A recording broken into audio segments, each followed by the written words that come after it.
الرجيم بسم الله الرحمن الرحيم ولما جاءهم كتاب من عند الله مصدق لما معهم وكانوا من قبل يستفتحون على الذين كفروا فلما جاءهم ما عرفوا كفروا به فلعنة الله على الكافرين۔ ترجمہ، اور جب پہنچی ان کے پاس کتاب اللہ کی طرف سے جو سچا بتاتی ہے اس کتاب کو جو ان کے پاس ہے، اور پہلے سے فتح مانگتے تھے کافروں پر، پھر جب پہنچا ان کو جس کو پہچان رکھا تھا تو اس سے منکر ہو گئے، سو لعنت ہے اللہ کی ان منکروں پر، تو خلاصہ تفسیر، اور جب ان کو ایک ایسی کتاب پہنچی یعنی قرآن مجید جو من جانب اللہ ہے اور اس کتاب کی بھی تصدیق کرنے والی ہے جو پہلے سے ان کے پاس ہے یعنی توراۃ، حالانکہ اس کے قبل خود بیان کرتے تھے اور کفار سے یعنی مشرکین عرب سے ایک نبی آنے والے ہیں اور ایک کتاب لانے والے ہیں، مگر پھر جب وہ چیز آ پہنچی جس کو وہ خوب جانتے پہچانتے ہیں تو اس کا صاف انکار کر بیٹھے، سو بس خدا کی مار ہو ایسے منکروں پر کہ جان بوجھ کر محض تعصب کے سبب انکار کریں۔ فائدہ، قرآن کو جو مصدق تورات فرمایا تو اس کی وجہ یہ ہے کہ تورات میں بعثت محمدیہ صلی اللہ علیہ وسلم اور نزول قرآن کی جو پیشن گوئیاں تھی ان سے ان کا صدق ظاہر ہو گیا، سو تورات ماننے کی والا تو قرآن اور صاحب قرآن صلی اللہ علیہ وسلم کی تکذیب کر ہی نہیں سکتا، ورنہ تورات کی تکذیب لازم آئے گی۔ ایک شبہ اور اس کا جواب، اور اگر کسی کو یہ شبہ ہو کہ جب وہ حق کو حق جانتے تھے پھر ان کو مومن کہنا چاہیے، کافر کیسے کہا، تو اس کا جواب یہ ہے کہ ایمان صرف جاننے کا نام نہیں بلکہ ماننے کا نام ہے، اور ورنہ یوں تو شیطان سب سے زیادہ حق کو حق جانتا تھا، مگر جاننے کے باوجود انکار کرنے کی وجہ سے اور بھی کفر میں شدت بڑھ گئی۔ ورنہ یوں تو شیطان سب سے زیادہ حق کو حق جانتا ہے مگر جاننے کے باوجود انکار کرنے کی وجہ سے اور بھی کفر میں شدت بڑھ گئی، اسی لیے اگلی آیت میں ان کے کفر کی وجہ ان کا عناد بتلایا گیا ہے، چنانچہ ارشاد ہوتا ہے بئس ما اشتروا به انفسهم ان يكفروا بما انزل الله بغيا ان ينزل الله من فضله على من يشاء من عباده فباءوا بغضب على غضب وللكافرين عذاب مهين۔ بری چیز ہے وہ جس کے بدلے بیچا انہوں نے اپنے آپ کو کہ منکر ہوئے اس چیز کی جو اتاری اللہ نے اس پر، اس ضد پر کہ اتارے اللہ اپنے فضل سے جس پر چاہے اپنے بندوں میں سے، سو کمال آئے غصے پر غصہ اور کافروں کے واسطے عذاب ہے ذلت کا۔ ترجمہ، بری چیز ہے وہ جس کے بدلے بیچا انہوں نے اپنے آپ کو کہ منکر ہوئے اس چیز کی کہ جو اتاری اللہ نے، اس ضد پر کہ اتارے اللہ اپنے فضل سے جس پر چاہے اپنے بندوں میں سے، سو کمال آئے غصے پر غصہ اور کافروں کے واسطے عذاب ذلت کا۔ خلاصہ تفسیر، وہ حالت بہت ہی بری ہے جس کو اختیار کر کے وہ بزعم خود اپنی جانوں کو عقوبت آخرت سے چھڑانا چاہتے ہیں، اور وہ حالت یہ ہے کہ کفر انکار کرتے ہیں ایسی چیز کا جو اللہ تعالیٰ نے ایک سچے پیغمبر پر نازل فرمائی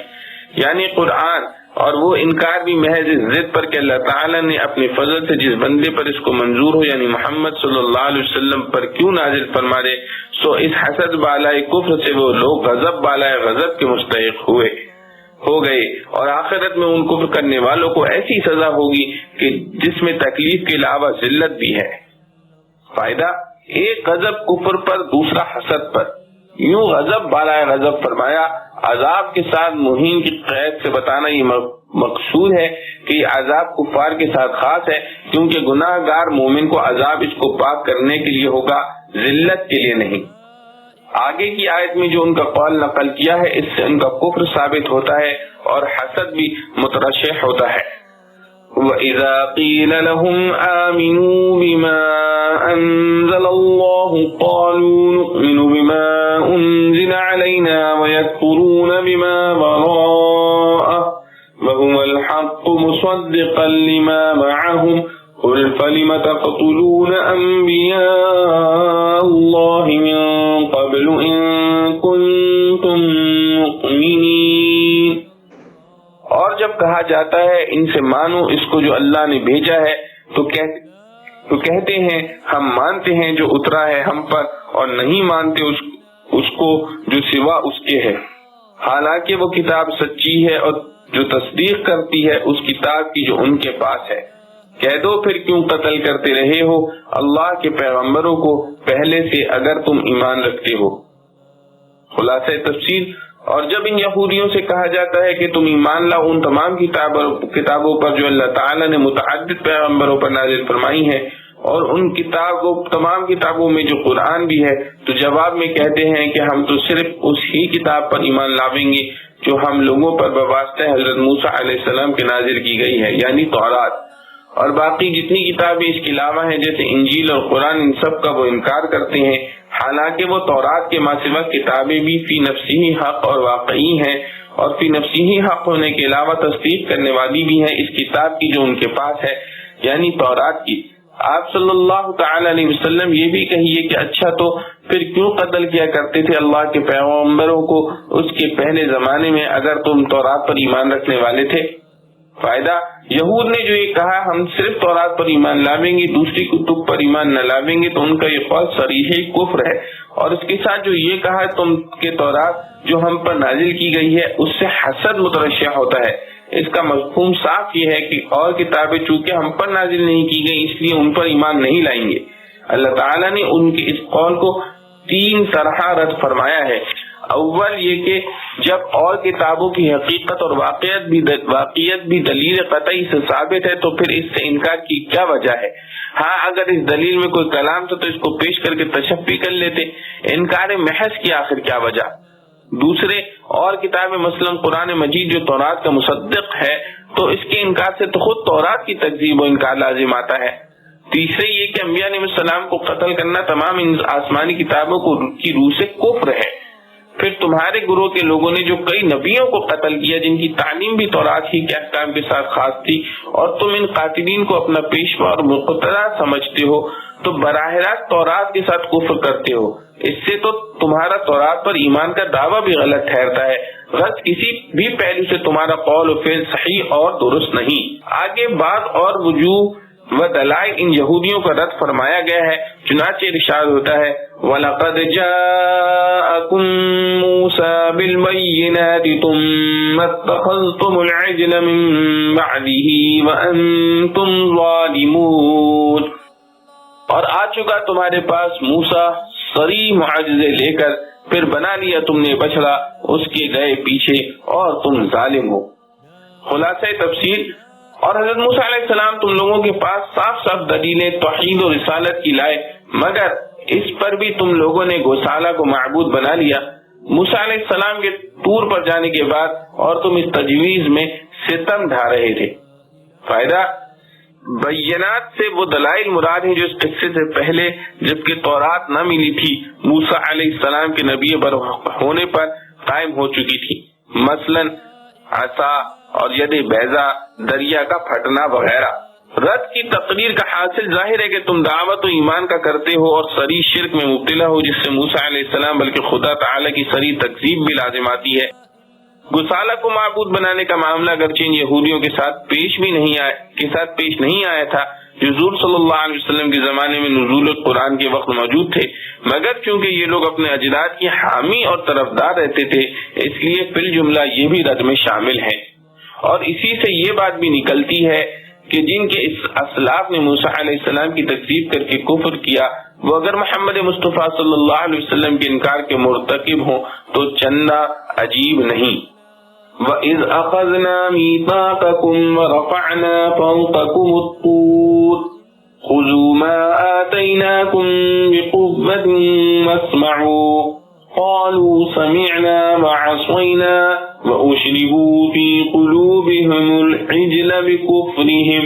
قل بئس ما يأمركم به إيمانكم إن كنتم مؤمنين۔ اور جب ہم نے لیا قرار تمہارا اور بلند کیا تمہارے اوپر کوہ طور کو، پکڑو جو ہم نے تم کو دیا زور سے اور سنو، بولے سنا ہم نے اور نہ مانا، اور پلائی گئی ان کے دلوں میں محبت اسی بچڑے کی بسبب ان کے کفر کے، کہہ دے کہ بری باتیں سکھاتا ہے تم کو ایمان تمہارا اگر تم ایمان والے ہو۔ خلاصہ تفسیر، اور وہ زمانہ یاد کرو جب ہم نے تمہارا قول و قرار لیا تھا اور اس قول و قرار لینے کے لیے طور کو تمہارے سروں کے اوپر لا کھڑا کیا تھا، اور اس وقت حکم دیا کہ لو جو کچھ احکام ہم تم کو دیتے ہیں ہمت اور پختگی کے ساتھ لے لو اور ان احکام کو دل سے سنو۔ اس وقت انہوں نے ڈر کے مارے زبان سے تو کہہ دیا کہ ہم نے قبول کر لیا اور سن لیا، چونکہ واقعی میں یہ بات دل سے نہ تھی، اس لیے گو یا بزبان حال یوں بھی کہہ رہے تھے کہ ہم سے عمل نہ ہوگا، اور وجہ ان کی اس بددلی کی یہ تھی کہ ان کے قلوب کے ریشے میں وہی گوسالہ پیوست ہو گیا تھا ان کے کفر سابق کی وجہ سے، جبکہ دریائے شور سے اتر کر انہوں نے ایک بت پرست قوم کو دیکھ کر درخواست کی تھی کہ ہمارے لیے کوئی ایسا ہی مجسم معبود تجویز کر دیا جائے۔ آپ صلی اللہ علیہ وسلم فرما دیجئے کہ دیکھ لیا تم نے اپنے ایمان مذموم کے افعال کو، سو یہ افعال تو بہت برے ہیں جن کی تعلیم تمہارا ایمان تم کو کر رہا ہے، اگر تم بزعم خود اب بھی اہل ایمان ہو، یعنی یہ ایمان نہیں ہے۔ فائدہ، اس آیت میں جو اسباب اور مسباب مذکور ہیں ان کی ترتیب کا حاصل یہ ہے کہ دریائے شور سے پار ہو کر ان سے ایک کلمہ کفر کا صدور ہوا۔ ہر چند موسیٰ علیہ السلام کی ڈانٹ ڈپٹ سے توبہ کر لی، لیکن توبہ کے مراتب بھی مختلف ہوتے ہیں۔ اعلیٰ درجے کی توبہ نہ ہونے کے سبب اس کی ظلمت قلب میں کچھ باقی رہ گئی تھی، وہ ترقی پا کر گوسالہ پرستی کا سبب بن گئی۔ اعلیٰ درجے کی توبہ نہ ہونے کے سبب اس کی ظلمت قلب میں کچھ باقی رہ گئی تھی، وہ ترقی پا کر گوسالہ پرستی کا سبب بن گئی۔ پھر اس کی توبہ میں بعضوں کو قتل ہونا پڑا اور بعضوں کو غالباً بلا قتل معافی ہو گئی ہو، جیسا کہ بعض مفسرین نے ذکر بھی کیا ہے۔ ان کی توبہ بھی کچھ ضعیف ہوئی ہوگی، اور جو گوسالہ پرستی سے محفوظ رہے تھے ان کو بھی گوسالہ پرستوں سے جس قدر نفرت واجب تھی اس میں کوتاہی ہونے سے ایک گنا اثر اس معصیت شرکیہ کا ان کے قلب میں باقی تھا۔ بہرحال ضعف توبہ یا کفر سے نفرت نہ ہونے کے آثار باقی رہنے نے دلوں میں سب دین سے سستی پیدا کر دی، جس سے اخذ میثاق میں کوہ طور کو ان پر معلق کرنے کی نوبت آئی۔ قل ان كانت لكم الدار الآخرة عند الله خالصة من دون الناس فتمنوا الموت ان كنتم صادقين ولن يتمنوه ابدا بما قدمت ايديهم والله عليم بالظالمين۔ کہہ دے کہ اگر ہے تمہارے واسطے آخرت کا گھر اللہ کے ہاں تنہا سوا اور لوگوں کے، تو تم مرنے کی آرزو کرو اگر تم سچ کہتے ہو، اور ہرگز آرزو نہ کریں گے موت کی کبھی بھی بسبب ان گناہوں کے کہ بھیج چکے ہیں ان کے ہاتھ، اور اللہ خوب جانتا ہے گناہگاروں کو۔ خلاصہ تفسیر، بعض یہودی یہ دعویٰ کرتے تھے کہ آخرت کی نعمت خالص ہمارا ہی حق ہے۔ اللہ تعالی نے اس دعوے کو باطل کرنے کے لیے فرمایا کہ اے محمد صلی اللہ علیہ وسلم، آپ صلی اللہ علیہ وسلم ان لوگوں سے کہہ دیجئے کہ اگر بقول تمہارے عالم آخرت محض تمہارے ہی لیے نافع ہے بلا شرکت غیر، تو تم اس کی تصدیق کے لیے ذرا موت کی تمنا کر کے دکھلا دو اگر تم اس دعوے میں سچے ہو۔ اور ہم ساتھ ہی یہ بھی کہہ دیتے ہیں کہ یہ لوگ ہرگز کبھی اس موت کی تمنا نہ کریں گے بوجہ خوف سزا ان اعمال کفریہ کے جو اپنے ہاتھوں سمیٹتے ہیں۔ اور اللہ تعالیٰ کو خوب اطلاع ہے ان ظالموں کے حال کی، جب مقدمے کی تاریخ آئے گی فرد قرارداد جرم سنا کر سزا کا حکم کر دیا جائے گا۔ فائدہ، قرآن کی بعض اور آیات سے بھی ان کے اس دعوے کا مفہوم نکلتا ہے، جیسا کہ قالوا لن تمسنا النار إلا أياما معدودة اور وقالوا لن يدخل الجنة إلا من كان هودا أو نصارا اور وقالت اليهود والنصارى نحن أبناء الله وأحباؤه وغیرہ.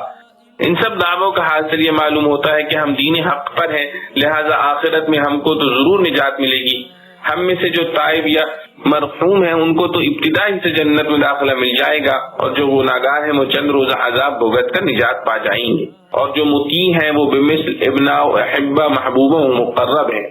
بعض عنوانات کے طبع سے قطع نظریہ دعوے دین حق پر قائم ہونے کی صورت میں فی نفسی ہی تو درست و صادق ہیں، لیکن چونکہ وہ لوگ اپنے دین کے منسوخ ہو جانے کی بنا پر حق پر نہ رہے تھے، اس لیے اللہ تعالیٰ نے جا بجا مختلف عنوانات اور طریقوں سے ان کی تکذیب فرمائی. یہاں ایک خاص طریقہ ذکر کیا گیا ہے کہ اگر عام عادت کے مطابق بحث اور دلائل سے فیصلہ نہیں کرتے تو آؤ معقوق العادہ طریقہ یعنی معجزے کے ذریعے. اس میں نہ زیادہ علم و فہم کی ضرورت ہے، نہ غائر نظر درکار، صرف زبان ہلانے کی ضرورت ہے. مگر ہم پیشن گوئی کرتے ہیں کہ تم زبان سے یہ ہرگز نہیں کہہ سکتے کہ ہم موت کی تمنا کرتے ہیں. اس پیشن گوئی کے بعد ہم کہتے ہیں کہ اگر تم اپنے دعووں میں سچے ہو تو یہ کلمہ کہہ دو، نہ کہا تو پھر تمہارا جھوٹا ہونا ثابت ہو جائے گا. چونکہ ان کو اپنا باطل اور کفر پر ہونا اور جناب رسول اللہ صلی اللہ علیہ وسلم اور مومنین کا حق پر ہونا ان پر واضح روشن تھا، اس لیے یا تو ایسی ہیبت چھائی کہ زبان ہی نہ اٹھی، یا وہ ڈر گئے کہ تم نے یہ کلمہ منہ سے نکالا اور موت نے آدھا بوچھا اور پھر سیدھے جہنم رسید ہوئے. ورنہ ان کو حضور پاک صلی اللہ علیہ وسلم سے جو دعوت و دشمنی تھی اس کے پیش نظر تو ان کو یہ سن کر جوش آ جانا چاہیے تھا اور یہ کلمات ضرور کہہ دینا چاہیے تھے. در حقیقت اسلام کی حقانیت کے ثبوت کے لیے یہ واقعہ بہت کافی ہے. یہاں دو باتیں اور قابل ذکر ہیں. اول تو یہ کہ یہ استدلال ان یہودیوں کے ساتھ تھا جو نبی کریم صلی اللہ علیہ وسلم کے زمانے میں موجود تھے اور جنہوں نے آپ صلی اللہ علیہ وسلم کو نبی پہچاننے کے بعد عناد و عداوت کی بنا پر آپ صلی اللہ تعالی علیہ وسلم کا انکار کیا. ہر زمانے کے یہود سے یہ خطاب نہیں. دوسرے یہ شبہ بھی نہیں ہونا چاہیے کہ تمنا کرنا دل اور زبان دونوں سے ہوتا ہے. ممکن ہے انہوں نے دل سے تمنا کی ہو. اول تو یہ اس لیے صحیح نہیں کہ اللہ تعالیٰ کا فرمان وَلَن يَتَمَنَّوْهُ اس کی صاف تردید کر رہا ہے. دوسرے اگر وہ دل سے تمنا کرتے تو زبان سے ضرور اس کا اظہار کرتے، کیونکہ اس میں تو ان کی جیت تھی اور نبی کریم صلی اللہ علیہ وسلم کو جھٹلانے کا اچھا موقع تھا. اور یہ شبہ بھی نہ کرنا چاہیے کہ انہوں نے تمنا کی ہو مگر اس کی شہرت نہ ہوئی ہو. یہ اس لیے صحیح نہیں ہے